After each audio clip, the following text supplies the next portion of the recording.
What is up, guys? It is your boy Faith in the Strat. Doing this video for my Discord. Shout out Oilyboyz. Shout out my partner True to the Strat.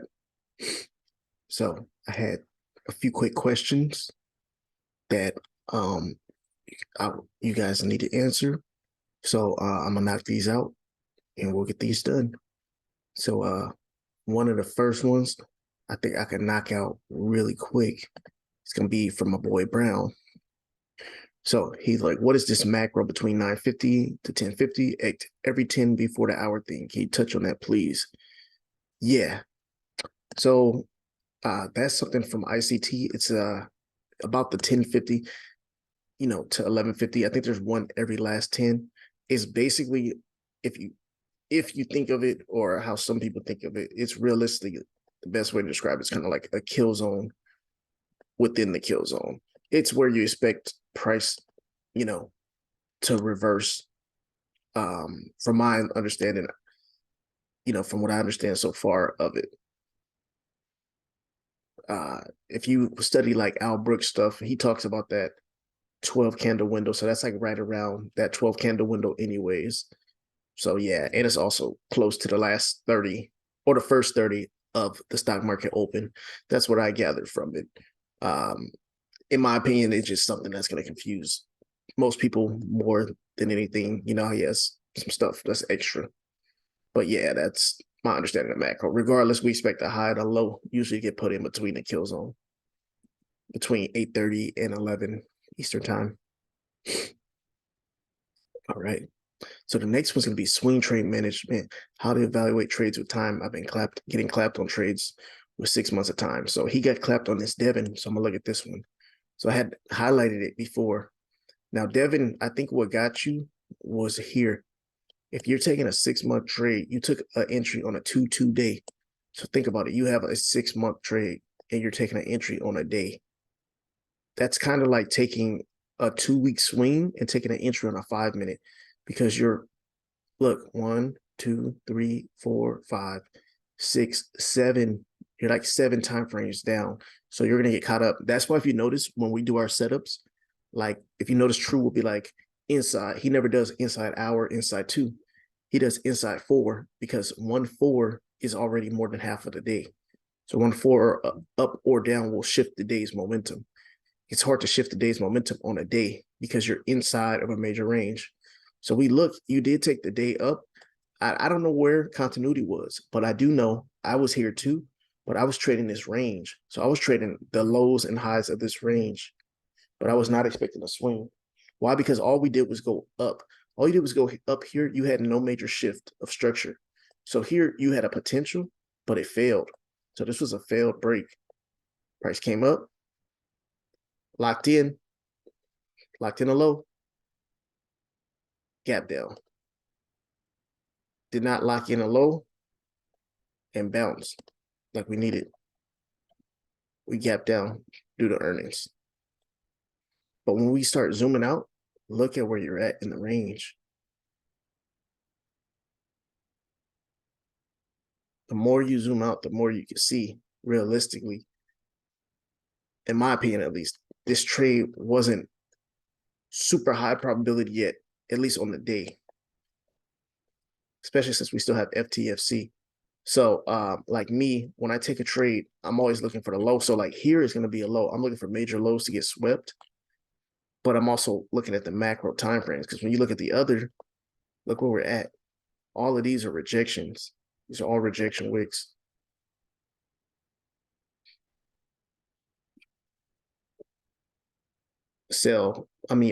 Buy.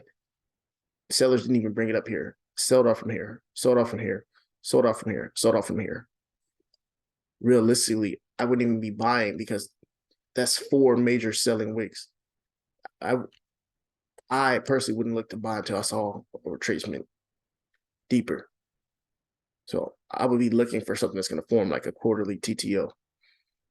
But in general, if you're going to be getting a 6-month swing, I don't think you should take. I mean, I know you shouldn't be taking an entry off the day.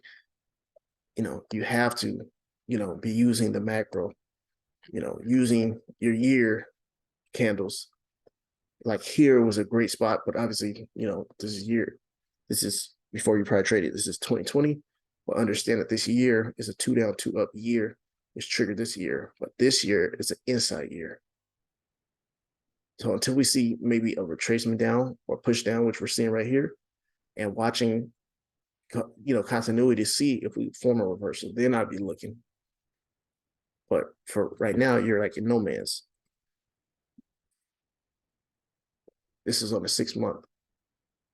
So even on a 6 month, equal highs, inside shooter can't do, and you still have full time frame continuity down. So you really want to be buying if you're looking for calls at lows, because when you look at this major swing point of the swing high and low of this range, where did you buy of this range? If you understand the basis of ICT concepts, you bought an extreme premium. There was no structure shift. So you bought in a spot that would be algorithmically high. So definitely keep an eye on that. I would, to be honest, me personally, I would cut that. Just keep it real. Now, on to the main thing that I want to make this video about. Shout out to my boy, Results. He stays killing it and discovering. But we had a convo and I think he got it, but like this will help everybody else. Just kind of mention. So he was asking me about a stock, I think FE. I've heard of it, but I've never traded it. But he was asking about the setup. And, I think he said he got clapped on one of them and he didn't get on the other. But I was trying to explain the concept of sizing in and focusing on that high probability, high quality setup. So, pair, as we know, those contracts went like 200%. And I don't even think I had the best entry. I think if you would have really maximized the entry or got in like last week when he called it, it would have been up 300-400%. The setup was very obvious, and we can look at pair on a daily.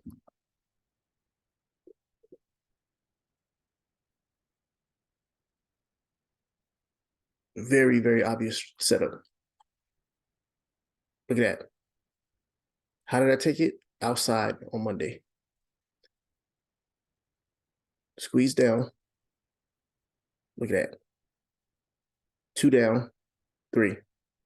2-3 range expansion. Full time frame continuity. Look at these short sellers. This is nothing but a squeeze up or pivot machine gun, because all these people are short selling and they're getting stopped out as price goes.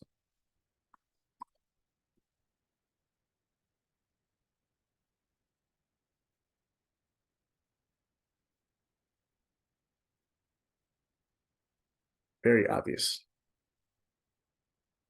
So with a trade like this, all you have to do is make sure you're on the right side, because time frame continuity was flipping as we were going up.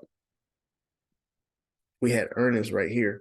So that gave me more confidence, because as we're pushing up and we're hammering and gapping, we have earnings. Earnings is always going to cause, well, not always. Don't let me say always, but it tends to cause what's known as an earnings run up. So people tend to buy the stock up in intense anticipation of earnings.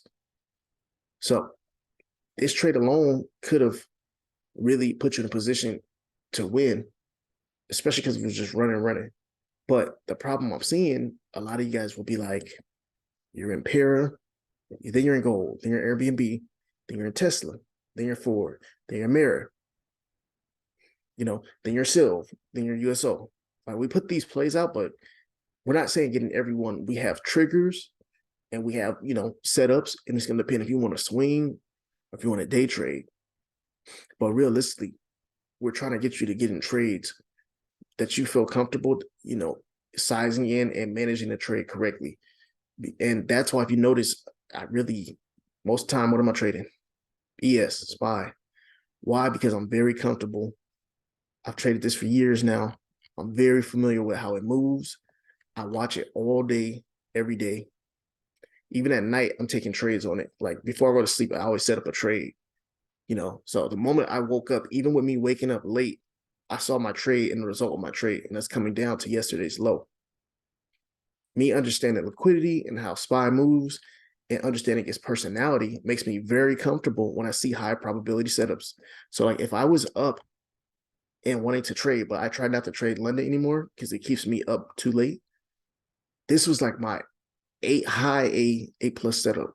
This is where the money is, especially when we start violating the week's highs, the previous days. This is what I'm looking for. I'm looking for traders to get trapped on the wrong side of the market and for the market to tank. I'm looking for the run up price. Look at that. Look at these levels they're running up. Only to trap people. Look at Asia. Asia closes. These traders are now trapped for London to sell off and bring us back down. Look where we open at NY. This is a very easy pump and dump setup. Very easy, very obvious. I look for setups like these because when I started going on that run where I was hitting like 500% every day on SPX, one day I just sat and did the math and I realized like if I just compounded my gains, even from $100, like 6 days in a row, 500%ers, and I think I finished with 2,000% days. If I just compounded full, even half ported, that shit was like over like $20 million. So that showed me the power. And I show you guys that because I look at y'all are in 8 trades and they're all weeklies. I'm like, how can you manage 8 positions? I struggle just enough just looking at this. Just this one chart. So how are you guys managing 4, 5 different trades if they're weeklies? Now, if they're swings, of course, you have time, you can make moves. But when you're day trading and scalping, these moves happen very fast. And as price is going up, guess what else is going up with you? Your theta. So as this contract is going up, your theta goes up with it. So your theta is with you step by step, burning more. But you know what is going down? Your contract's value. It's coming up, but it can't meet because theta.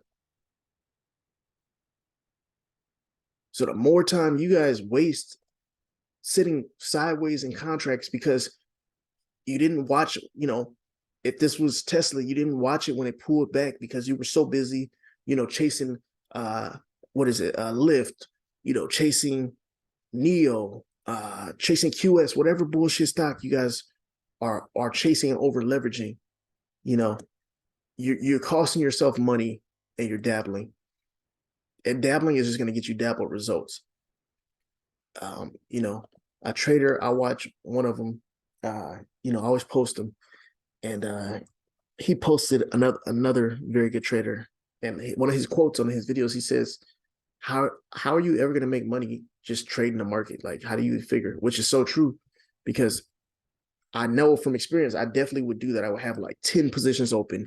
One position's up 30%, the other's down 50%, the other's up 100%, down 80, up 10, down 15. And it just gets to the point where, especially in my Robinhood days when I was a beginner, I would just open it and I would panic and I'd be like, let me just sell as soon as we open because everything's up. And I can lock in my money because yesterday when I did that, I didn't lock in my money and everything gapped down. And I couldn't manage them all because I was trading on the phone. I'm busy, blah, blah, blah. I can't chart that many stocks at once. So I didn't see obvious stuff. Versus being a Viper, seeing the obvious setups. This was the obvious, like this was so obvious. Why? Because we sold off, what did we sweep? The low. I was able to near bottom tick this, run it up, and guess what? What did I sell? You guys saw it. I sold up to here. Up to here. I was on futures. I got stopped out, still got back in, sold it, and was able to hold it the whole time on SPX. Why? Because I know this stock like the back of my hand. And this, to be honest, this was a good setup, but this still wasn't my A plus setup. My A plus setup was here. If we would have been here, if NY was here and we came, look, this is the 2022 model right there. Fair value gap, retracement right there, sell. And look, we had a silver bullet right there. We had 2 of them.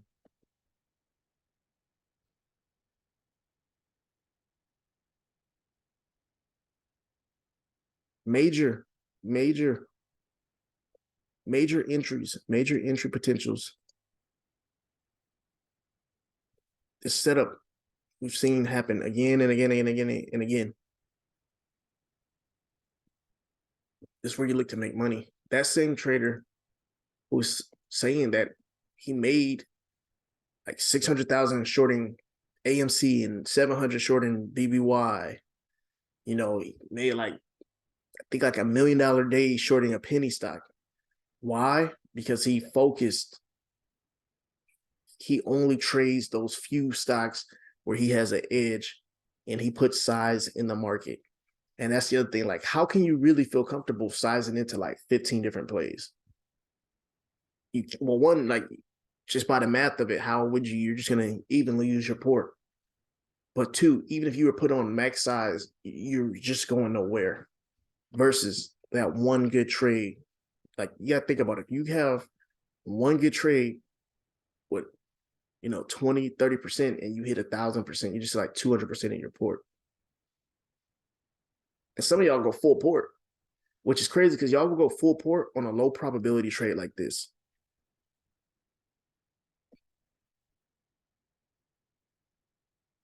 This chop fest, people will literally go full port because they'll come to the market and they'll be like, yesterday we went crazy, so today I'm gonna go ham. And I was just telling somebody, I'm like you guys, these people come to the market with the expectation that they're gonna force a thou wow, they're gonna force a heavy day. And that's where you mess up, because if the setup isn't there, why are you trading with extra size? Why are you trading with your full size, full leverage on some low probability shit like this? But then the high probability, obvious stuff, you guys barely trade. It's like so weird. You have to realize that's a mindset. It's like subconsciously, it's like you're trying to fail. So I think the saying is size the best and scalp the rest. Like this, to be honest, if you don't know what you're doing, nobody really should trade this right here. Even me, I was in this, and the moment I got stopped out, I realized when I zoomed out, like, this is just a consolidation pattern. Not even a pattern, just somewhere I don't want to be. But people again and again will force trades in this while trading three other things, which, like I said, I don't know how y'all do it, and they miss this. This was a clean move. Look at this. Aggressive sell down, swept yesterday, fair value gap, major level, this red bar. Lunch, ran highs. Where did we run highs? Into this daily volume imbalance. Came down, swept lows, came up. Equal highs. Buy side not only ran, but this sets it up for return. That showed me right there, hey, we're going to attack sell side. Boom, fair value gap, consolidation, retracement, fair value gap, consolidation again. Look at this. Look how obvious this trade was. Look at all these pivots. Low risk liquidity run. There was nowhere really to hesitate. This was a very, very obvious sell. Look at this.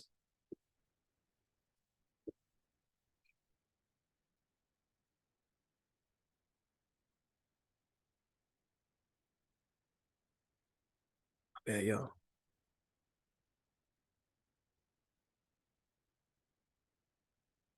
Yeah, this is 40-point drop. 40 points plus. But y'all will miss this because you're so busy forcing trades to this. This is the high probability. There's like 4 major confluences. And then you'll be busy with other trades. So focus on what pays you.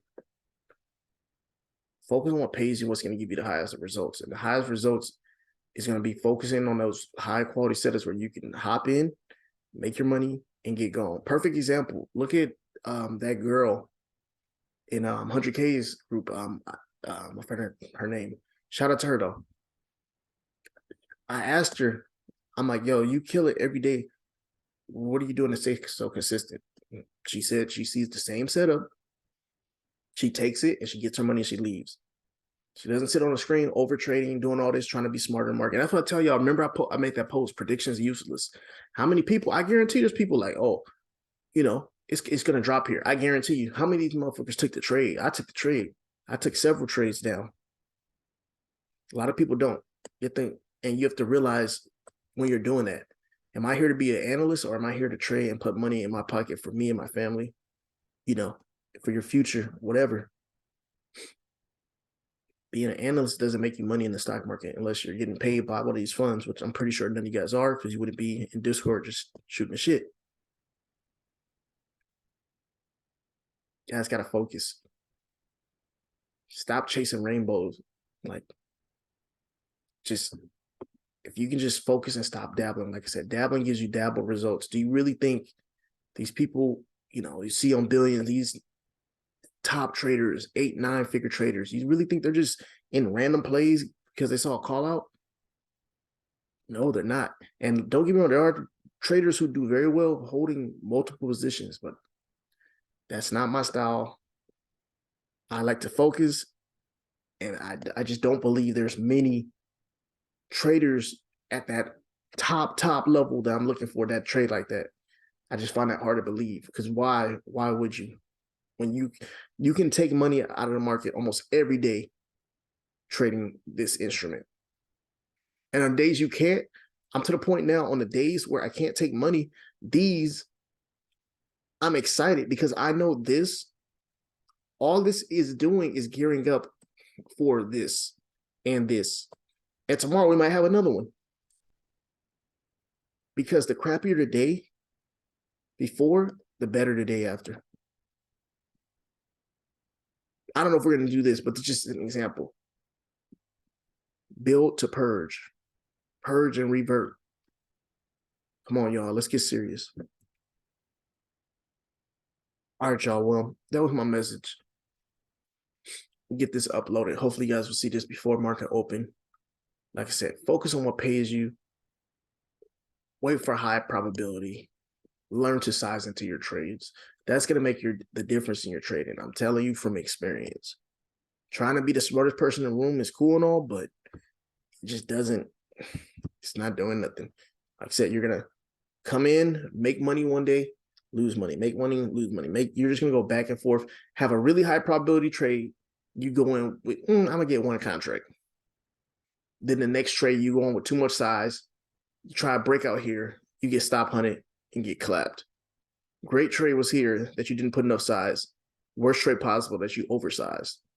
And now you're down on the week instead of being patient and waiting and stalking and striking like a viper. All right, I'm out.